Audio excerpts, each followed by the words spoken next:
Justice League. I have a lot to say about this movie. I stayed up till 2 in the morning last night watching Zack Snyder's Justice League, and I have absolutely no regrets from that at all. But T-Rex, you mean you stayed up till 2 in the morning this morning? Shut up, I know what I said. I just watched a 4-hour movie last night. You better believe I'm gonna talk about it. Yes, let me just start off by saying Zack Snyder's Justice League is 4 hours long. Yeah, it was an experience. I am going to get into some spoilers later this video, but I'm just gonna talk about the kind of the general stuff about the movie here in a little bit. Let me just start off with the visuals and the cinematography. Absolutely outstanding. So if you guys didn't know, for Zack Snyder's Justice League, he used a 4:3 ratio, basically saying he used kind of a square for the dimensions of this movie rather than just the standard widescreen. I think they even showed that in the trailer too, so you can kind of get a glimpse of what the movie looked like. And to be honest, I wasn't sure how it would look. I thought it was a little whack at first, but watching this, oh my, it was perfect, and I thought it was so unique the way that Zack Snyder did this. I thought like I would have to like strain my neck a little bit having to constantly look up at the screen or whatever, but no, that never happened. In fact, I'd say these unique dimensions made the experience better. So I thought that was incredibly interesting that Zack Snyder did that, and it was able to pull it off. In this 4-hour movie with these dimensions, there was not one shot in that movie that didn't fit perfectly with these dimensions. I thought it was brilliant. That's all I'm saying about that. Visuals were freaking amazing too. Let me just get to my favorite part of the movie right now, which is Henry Cavill's face. No homo, but they did him justice this time. If you're looking for a new Justice League movie with Henry Cavill's CGI'd out mustache, you're not gonna get that this movie. You're not gonna get this. And you're not gonna get this. That was probably my favorite part in the entire movie. And of course, Steppenwolf looked freaking amazing as well. Darkseid looked so cool. So cool. Batman, all those people, it was just an outstanding looking film. And my eyes were very pleased with what they witnessed last night. The story. Alright, this is where some spoilers are gonna come in, alright? So let me just say that spoiler! And I'm also legally required to say this is an R-rated movie, so I do not condone the watching of R-rated movies for people less than 17 years old, yada yada yada, all that stuff. Hey look, I'm Megan Thee Stallion. I think I'm a better rapper, actually. Alright, now that the intellectuals are here, let's get on to the story. I'm gonna do a lot of comparing for Zack Snyder's Justice League to, the Justice League, the 2017 Justice League movie. Let me just point out as well, alright, the original Justice League movie that came out like 2 weeks before I posted my first ever video, and now it is 2021. That is how long it took to get the Snyder cut here. Alright, just think about that for a second. Joss Whedon's Justice League came out before this whole channel even started. So yeah, that's how long it took to get the Snyder cut. But boy, was it worth the wait. So the story is actually a lot like the original 2017 movie, but they added some twists to it to make it, you know, what's the word I'm looking for? Better. This movie is so much better. It's like Joss Whedon, alright? He took the original 4-hour cut of the movie and said, take out all the good stuff. Alright, and I want to focus on this random Russian family. Give them some vodka. And Martha Kent not paying off the house. That I want to keep in the movie. And everyone's just like, no one cares about that. I just want to see some butt kicking. You know what I mean? So the general premise of the story is Batman looks for all these heroes that are, I guess, scattered across the world. I guess. I mean, he was already working with Wonder Woman at that point, so I guess he just had to look in like a few cities to look for some heroes. So there was only, I guess, at that point, 5 of them. So he didn't have to look for that many people right off the bat. And so at the same time, Steppenwolf, oh my gosh, Steppenwolf. Steppenwolf is looking for the mother boxes, the same kind of premise as in the 2017 movie. And let me just say real quickly, okay? This is gonna be a main villain spoiler. The main villain of this movie is not Darkseid. Yes, he is perceived as a grave threat, which I loved. But the main villain of this story is still Steppenwolf. They set up Darkseid later, but as of right now, it is still Steppenwolf. So Steppenwolf set up shop in this random village, I don't really remember where, Steppenwolf had so much more depth to his character than in the 2017 Justice League. More than just him looking better in this version, there was just so much more to his character than in the 2017 movie. And his fighting style. You may think he's kind of a random powerhouse berserker, but there's technique to his fighting style. As an expert in martial artists, I can tell when someone is using technique. So Steppenwolf was outstanding. I loved Steppenwolf. The characters, much better. Much better. So Batman was a jerk in the 2017 movie, but this one, he was the most likable, I would say. There was not a single character in this movie that I did not like, but Ben Affleck as Batman, he was a great choice. I mean, of course I miss Christian Bale, but Ben Affleck is a great Batman as well. Gal Gadot, Ezra Miller, Ray Fisher, oh my gosh, Ray Fisher, Jason Momoa, and of course Henry Cavill. They all did amazing as their characters. I loved seeing them in action, and I feel like this version of Justice League was able to capture their characters a lot more clearly, because the 2017 movie was so rushed. Alright, they took so much out of it and just focused on Martha Kent's payments. Okay, that's what Joss Whedon really wanted to clarify, because they wanted to give her cat character development or something like that. So I don't know what he was thinking there, but don't worry, we got all the good stuff this one. And so in both versions of this movie, there was both a flashback scene where Wonder Woman was talking to Batman about an ancient battle that the old gods, the Atlanteans, the Themyscirans, the humans, and Green Lanterns, and all those people were facing off against, I guess, Steppenwolf / Darkseid's army. But this one, alright, captured a lot more in detail of just how grave the threat was.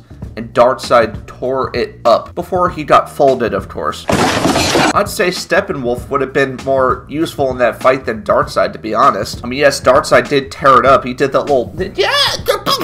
He fricked some biscuit up, but he got folded by a human, alright? But, yeah, the R rating, it was good that it was there, because blood. A lot of blood. It doesn't bother me personally, but there's a lot of blood. And for a lot of the action, oh my gosh, the action was so good. The action was probably, besides Henry Cavill's face, my favorite part of the movie. There was so much action, okay? This movie was like the first 3 Avengers movies with a hint of Endgame sprinkled in there. The first 3 Avengers movies just combined into one movie. The first Avengers movie because obviously they had to assemble everyone. Age of Ultron because of Cyborg hacking into stuff. And Infinity War because Steppenwolf had to find all these mother boxes. And so they spent a lot of time emphasizing on just like the grave threat they were facing. Like, I don't even remember how much they were talking about the threat in the 2017 movie. Everyone was just goofy and not intimidating.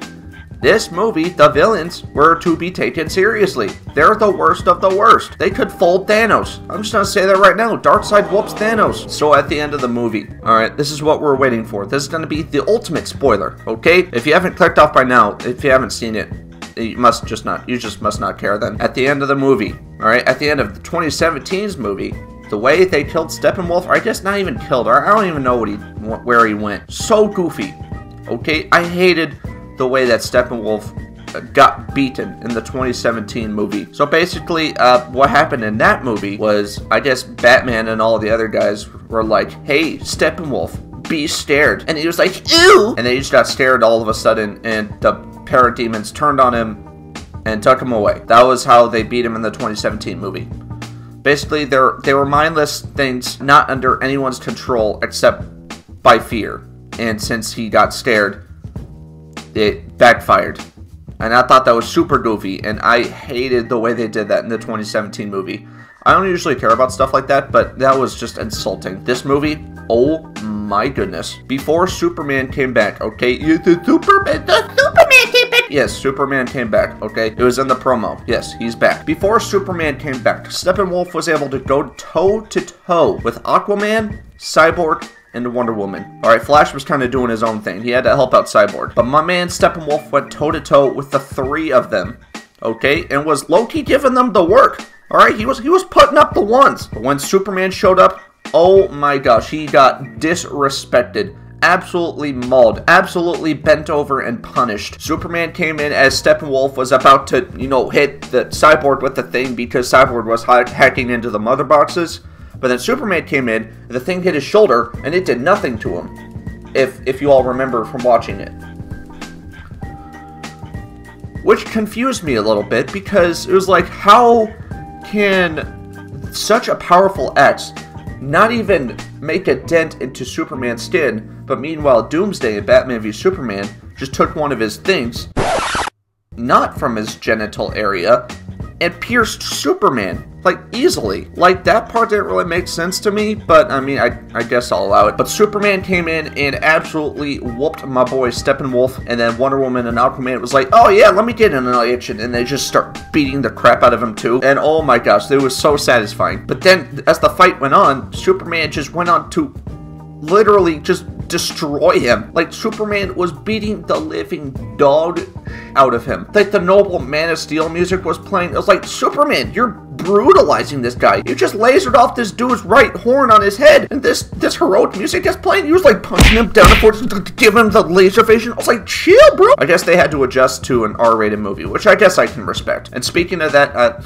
you kind of forget for a while that it's R-rated, because it was like, oh, it just shows like this movie. I was like, oh, someone got impaled with the lamppost or whatever. I was like, oh, right, that's why it's R-rated. So I had to like constantly like remind myself throughout the movie that, hey, this is an R-rated movie, so just be ready for something to happen. Which of course didn't bother me, but I thought it was funny. So the way they killed Steppenwolf in this movie, alright? I think Steppenwolf is just about conversing and uniting the mother boxes. A boom tube, is a boom tube Cyborg or Darkseid? I can't remember, but a techie Bifrost. That's a better term for it. That opens up and it shows Darkseid with Desaad and that one Karen that's with them. And yeah, they're just all right there. And they're like, oh shoot, the mother boxes are about to thing. And Darkseid's right there. Steppenwolf saw that Superman and Cyborg were able to, I guess, separate the three mother boxes. He's like, hey, I'm mad. I'm gonna call my mother. And then Aquaman just like pierces him with the trident. He's like, ow, my back. And then he yeets him into the portal. Diana comes in, chops off his head. He gets sent back to Apocalypse through the teleport thingy. And yeah, that's how they beat Steppenwolf. They decapitate him. Alright, no parademons come in and swoop him away. No, the Justice League brutalizes him. So yeah, it got pretty bloody, but it was freaking satisfying, dude. It was so cool to see. But before that, they did something very interesting, okay? There was a moment that the mother boxes, like, exploded and decimated everything. But the Flash, this is where the Flash came in clutch. The Flash saw what was happening, and he went into the Speed Force. Okay, if you're wondering what that little dimension was at the end, that was the Speed Force. He was able to go back in time, okay, reverse the blast, and give Superman and Cyborg the chance to separate the three boxes. And that's how they were able to do that and survive, because the Flash went back in time and came in clutch for them. If the Flash wasn't there, the whole world destroyed, game over, bye. Yeah, the soundtrack, I mean, the Justice League itself had like its cool little the lady doing the little singing thing. I thought that was cool. I mean, the songs they used, they were fine. I mean, they weren't really anything special, but that's not really a problem. And now let's compare this to Rotten Tomatoes, okay? It was about a month ago when I reacted to the first trailer of the Snyder Cut. If you haven't watched the video yet, I'll put something up there so you can watch it if you want. I made a prediction that the movie, I think it would get in like the 60s or something like that on Rotten Tomatoes. I mean, keep in mind, I don't really care about Rotten Tomatoes. It's just kind of a form of measurement. I predicted that this movie would get like in like the mid-high 60s, but the audience score would be like, I think in the late 80s, early 90s or something like that. And my expectations were exceeded. I was wrong. I'll admit that. But I could not be more happy to be wrong, because it got higher. I think as I'm saying this, the Snyder Cut is at like 70, it's in like the mid 70s right now, but the audience score is like 97%. It was such a good movie, and I'm so proud of the way that it turned out, and I'm so happy that the audience saw this and was able to appreciate Zack Snyder's vision. Oh yeah, something else I was wrong about was the nightmare sequence. So I said in that video that I thought Batman would like kind of do his own thing for a while, for probably like the first half of the movie or whatever. But I guess watching that, I realized that, hey, how is Batman going to do this and assemble the Justice League? Because he did that. And thinking back on that, I feel like an idiot now, but yeah, the nightmare sequence happened at the end of the movie. I feel like for that, they're setting up the Injustice universe. Like, they made a lot of references to that thing. They said Lois died, and Joker was like a main part of that, and then they're running away from Superman. And so I don't know if there's gonna be some alternate timeline or whatever, but these are just like dreams that Bruce was having. So I was wrong about that too, but honestly, that's fine. That's probably for the best anyway. Oh yeah, and Martian Manhunter showed up. Yeah, I forgot to mention that. Oh, not in the final battle, of course. No. He's too cool for that. He showed up to bring Lois back and give Lois a reason to go to the thing where Superman got revived. I guess that was Martian Manhunter's doing. And he also showed up to Batman after they beat him. And Batman was like, bro, who are you? So a quick nitpick. All right, this has like nothing to do with the story, but I feel like they should have done this, like what I'm about to tell you, like if they genuinely wanted to get rid of the threat faster. So in the olden days, like 5,000 years ago or however long they said, the people of Earth were able to defeat Darkseid because the Amazons, what did I say, Themyscirans earlier? The Amazons, the Atlanteans, you know, everyone in that, the old gods, all those people, the Lanterns, all those people, they were able to defeat Darkseid's army because all of them made an army and was able to push back Darkseid's forces. Everyone else, literally no one else besides the 6 of them, Batman, Superman, Flash, Cyborg, Aquaman, and Wonder Woman, no one did jack diddly doodash. The Atlanteans and the Amazons, both of them got their mother boxes stolen from them. They're like, well,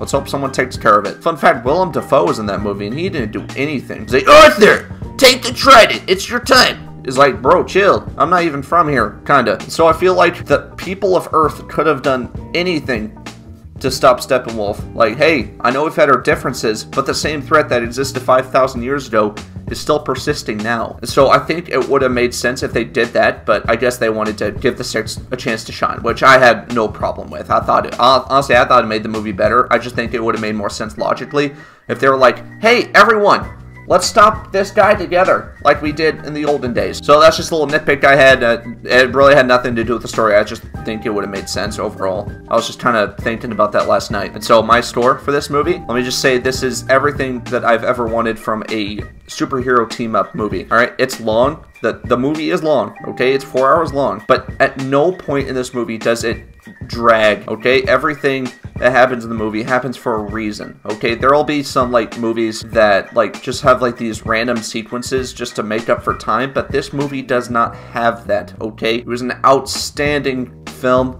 I loved it. I'm giving this a 95 out of 100. Okay, the only reason why it's not 100% was because, I mean, there was just like some little things that didn't quite make sense. I thought maybe it got a bit too edgy sometimes with Cyborg. A Flash, his quirks, I mean, they were fine, I guess, but I mean, since it's an R-rated movie, I mean, he probably doesn't have to come in with those childish quirks, but just a little thing, so minor. Like, any issue I had with the movie was so minor. It was a freaking awesome movie.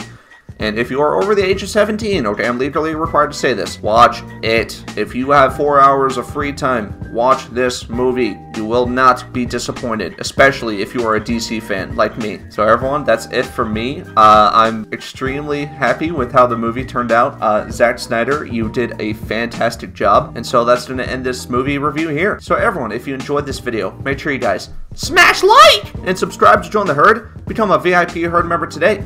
And I'll see you guys in the next video. Bye!